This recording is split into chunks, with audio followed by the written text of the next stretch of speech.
Hello. In this video, we're going to go over some of the menu options within the JetStor 826iXD. To get started, let's head over to our unit and log in. The default username and password is admin and 8 zeros.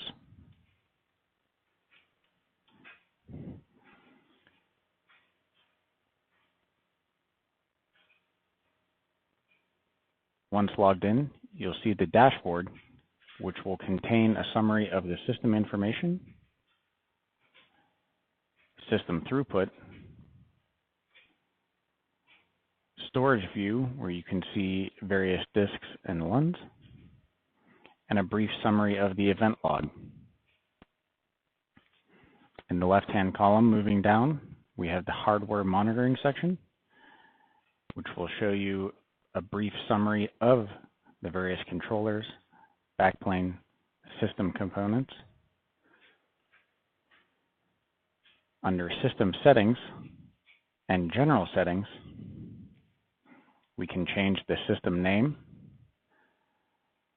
password, date and time, and other login options. Under the Management Ports section, we can set the IP address for management of the system and even enable dual management ports so that each port can have a dissimilar IP address on each controller. Under the Power Settings section,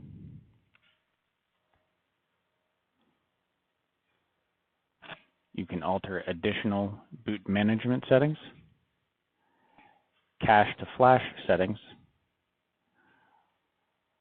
or uninterruptible power supply settings.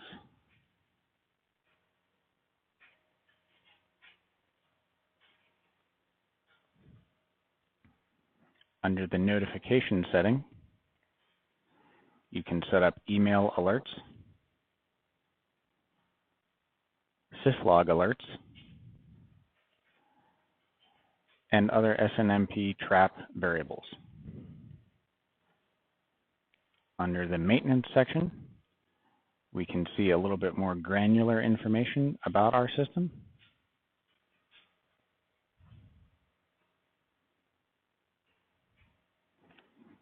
And the Download Service Package button will appear at the bottom of the maintenance screen. This will be useful if you ever need to contact support.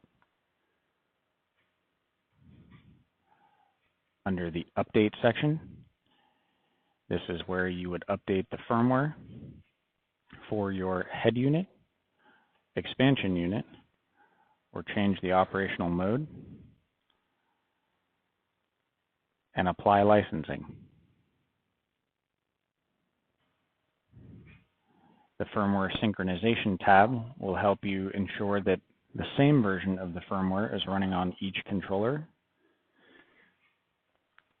The System Identification tab will help you locate the unit in the event that you have more than one.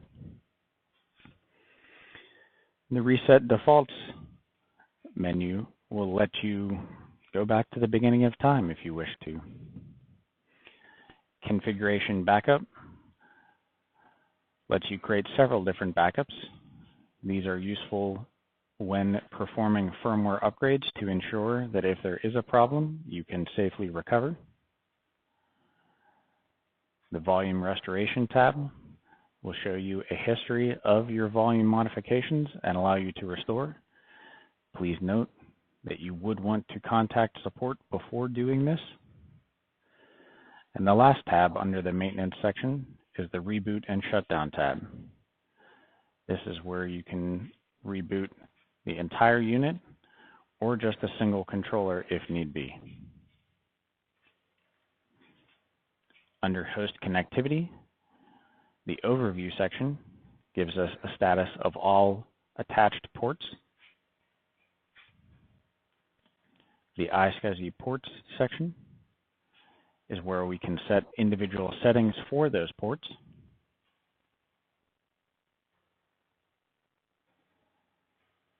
The iSCSI Settings tab gives us other iSCSI related options.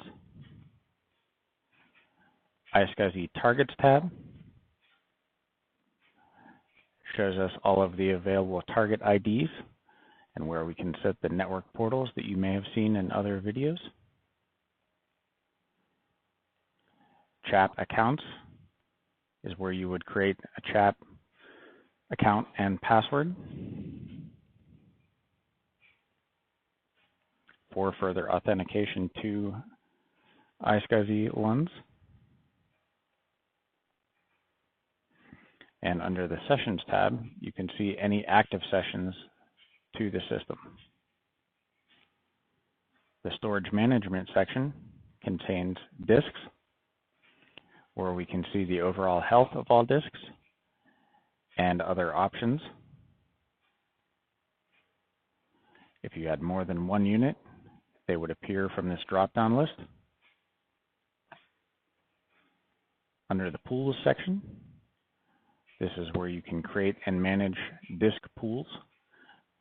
Pools are the basis for being able to create volumes.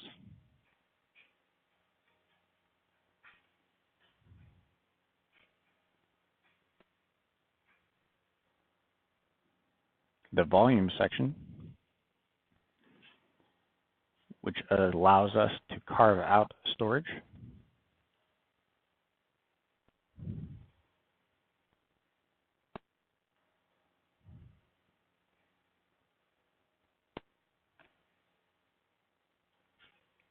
The LUN Mapping section,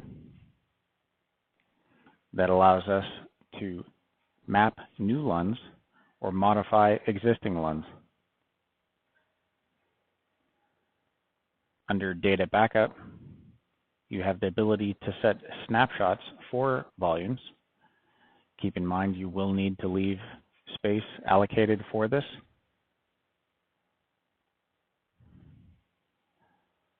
The Remote Replications setting to replicate to another unit.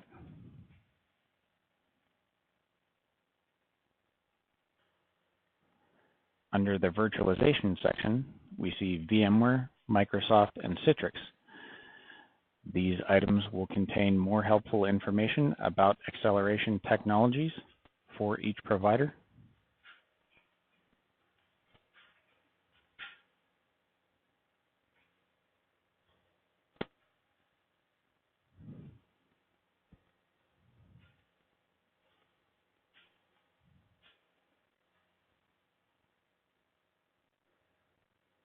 Under the Monitoring section, we have the Log Center.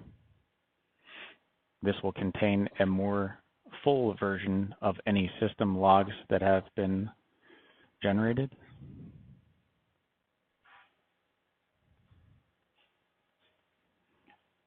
Under the Enclosures section of Monitoring, we can see a more granular breakdown of what's going on in our system.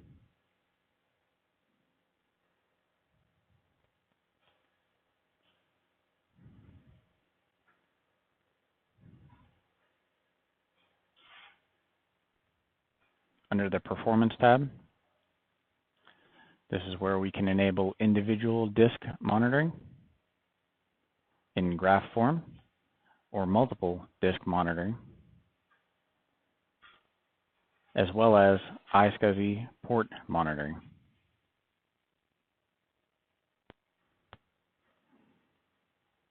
This concludes our overview of the JetStor 826iXD and the variable options available to you within the software. Hope this was informative, and check back soon. Thanks.